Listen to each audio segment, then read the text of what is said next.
Eu vi um negócio interessante aqui, olha, que eu quero te perguntar. Quais são as dicas para alguém se entrosar na igreja? Boa. No final, né? No final do livro, mas no final do livro eu coloco... Eu quero saber isso agora. Eu coloco algumas dicas justamente porque o livro está falando ali de quem está envolvido, né? A gente está falando com mulheres que estão envolvidas na igreja.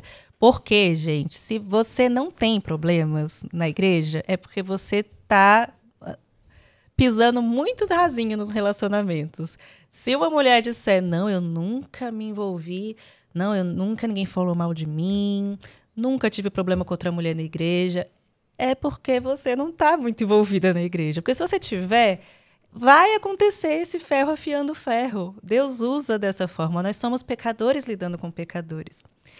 Mas, por causa disso, eu deixei lá no final, assim, que é aquela coisa, caso você esteja chegando na igreja agora.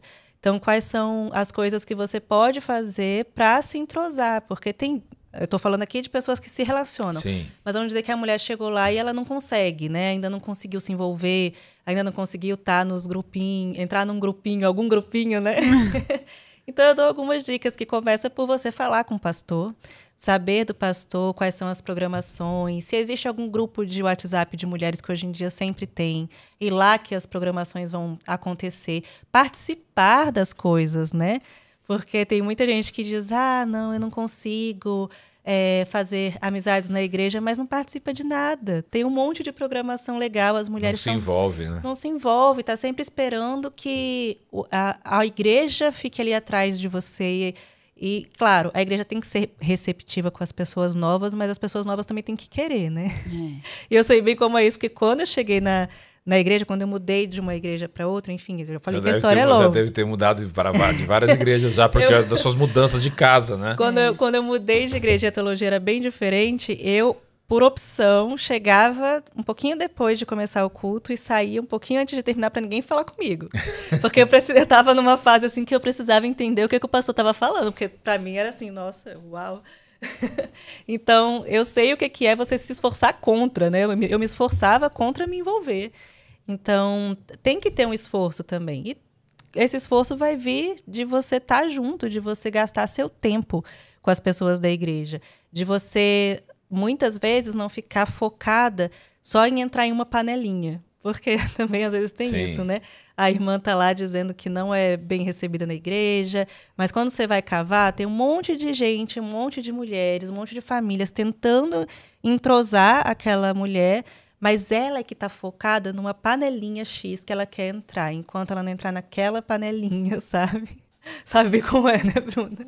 Eu não sei, porque eu não... Enquanto ela não entende enquanto ela não for naquele grupinho, ela acha que ela está excluída. E Deus está lá dando várias oportunidades para ela. Então, eu dou algumas dicas aí para aprofundar. Mas essa questão até de panelinha, nessa rivalidade, é algo que acontece também muito... Acontece isso no meio de muitos adultos, pessoas mais experientes também. É coisa mais de adolescente, jovem. Parece que é, né? Eu também achei. Em algum momento da minha vida eu achei, não, quando a adolescência acabar, isso vai acabar. Mas não acaba, não. Acho que fica mais mascarado. Como ela falou, parece que vamos orar pela irmã ali, porque ela é problemática, né, coitada? Porque ela é isso, ela é aquilo, ela é não sei o que. Nossa, mas você quer orar por ela ou você já tá falando todo... Já determinou um monte de coisa. Já determinou quem ela é, né? Mas existe sim, existe assim, não necessariamente por mal, grupos se formam, né? Sim, pessoas mais entrosadas. Afinidade. Né? Vai ter mais afinidade, vai ter uma amizade mais profunda. No livro eu estou falando sobre relacionamentos. Lá no final eu falo um pouco mais de amizade, essas amizades que são mais chegadas do que irmãos. Mas existem sim esses grupos e às vezes esses grupos acabam... O que é bom a gente ter esses amigos mais próximos, mas não perder o olhar para o que está em volta, para o todo. Porque às vezes o próprio grupo está perdendo a oportunidade de ter mais um achegado. Sim, é Sabe verdade. assim? Porque tem, assim, isso é legal, não é uma crítica, é legal. Tem aquele grupo de casais que saem para jantar, sei lá, todo sábado, que é um grupo específico que não como é que fala a palavra? Não é fixo, não é oficial da igreja, mas é aquele grupo de amigos. Uhum. E aí eles estão ali. Chegou outro casal, o casal tá lá, ó, sozinho.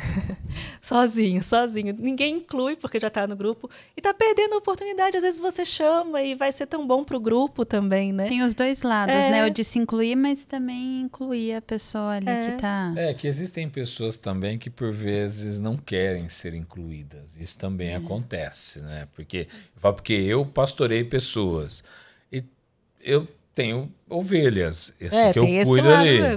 E você sabe que tem pessoas que têm muito mais facilidade. E só que tem outras pessoas que não querem manter a distância segura. Sim. Eu estou seguro aqui nessa distância, então aqui eu estou tranquilo. Então tem isso também, né? Tem isso também. Ou até quer, mas não... Mas está sempre esperando o outro fazer. Porque, assim, se você também pode convidar pessoas para sua casa, né? Quer você seja um casal, quer você seja uma mulher solteira, por exemplo, na minha igreja, quando eu estava solteira e tal, e eu só peguei assim um livro, vamos ler esse livro? Chamei uma, chamei outra, tinha 3, depois tinha 4. Então, assim, você tomar atitude também, em vez de ficar esperando algum grupinho ficar te chamando, que às vezes a gente fica nessa posição, né? Não vou ficar aqui até alguém me chamar para alguma coisa. Vai lá, chama, convida, abre a porta da sua casa também, né? Hoje, onde você congrega? Agora eu estou mudando, né? Você falou assim. Eu estou saindo da Igreja Cristã Evangélica de Anápolis, a segunda, e estou indo para Batista da Graça, em São José dos Campos. Anápolis, Goiás? Anápolis, Goiás. Poxa, que volta, hein? E como a gente lutar contra isso dentro da igreja? Por exemplo, você acha que a igreja deve promover espaços para essa discussão? Como você enxerga essa questão? Eu acho que seria muito bom. Eu já presenciei na minha igreja local os pastores trabalhando por muito tempo em cima do tema da fofoca, por exemplo. Conectado ali com a pregação expositiva em série que eles estavam fazendo, né?